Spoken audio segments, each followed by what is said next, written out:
तो युद्ध विराम तो लागू हो गया, लेकिन कुछ चीजें अभी भी पर्दे के पीछे से दिख रही हैं।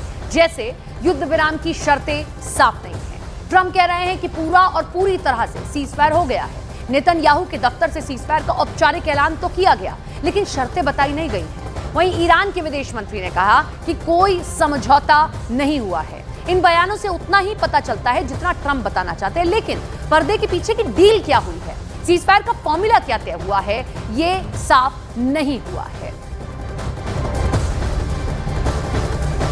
तो इजराइल अपनी और ईरान अपनी जीत के दावे कर रहा है। ईरान का सरकारी मीडिया कह रहा है कि ईरान के एक्शन के बाद सीजफायर दुश्मन पर थोपा गया। ईरान का सरकारी मीडिया यह भी कह रहा है कि ट्रंप ने गुजारिश भरे अंदाज में सीजफायर की भीख मांगी। ट्रंप का दावा है कि इजराइल और ईरान खुद उनसे सीजफायर की बात की और शांति की अपील की। यहां भी यह समझ नहीं आ रहा कि आखिर किन शर्तों पर समझौता हुआ है और समझौता हुआ है या नहीं हुआ है। ट्रंप ने सीजफायर की पेशकश की या फिर ईरान और इजराइल चाहते थे कि युद्ध विराम हो।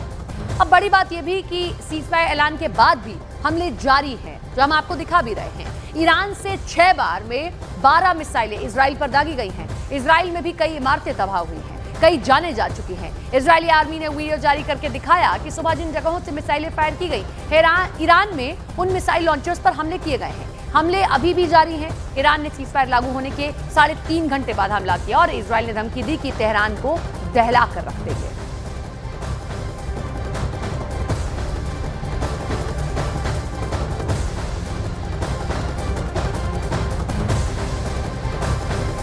तो 12 घंटे के भीतर आखिर युद्ध का सीन बदल कैसे गया, अब आपको एक इनसाइड स्टोरी इसके दिखाते हैं, आप समझ पाएंगे। सुबह पहले 22 जून की सुबह 3:30 से 6 बजे के बीच अमेरिका ने ईरान की 3 न्यूक्लियर साइट्स का एयर स्ट्राइक किया।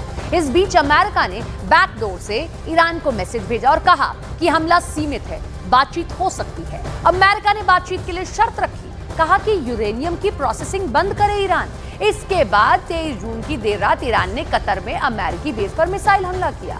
कतर ने अमेरिका को पहले ही अलर्ट कर दिया था। मिसाइल इंटरसेप्ट कर लिए गए और कोई नुकसान नहीं हुआ। इसके बाद 23 जून की रात 10:30 से 1:30 बजे के बीच ईरान ने कतर के पीएम ऑफिस के जरिए सीजफायर पर बात शुरू की। इजराइल के हमले रुकने की शर्त पर सीजफायर पर रजामंदी हो गई। इसके बाद 24 जून की सुबह 3 बजे ईरान की रजामंदी के बाद ट्रंप ने नेतन्याहू से बात की और ट्रंप ने कतर के अमीर को मध्यस्थता के लिए कॉल कर शुक्रिया कहा। इसके बाद 24 जून की सुबह 3:30 बजे ट्रंप ने ट्रूथ सोशल पर सीजफायर का ऐलान किया। 24 जून की सुबह 9:30 बजे ईरान ने सारे सैन्य ऑपरेशन रोकने का ऐलान कर दिया। 24 जून की सुबह 11 बजे नेतन्याहू ने भी सीजफायर का ऐलान कर दिया।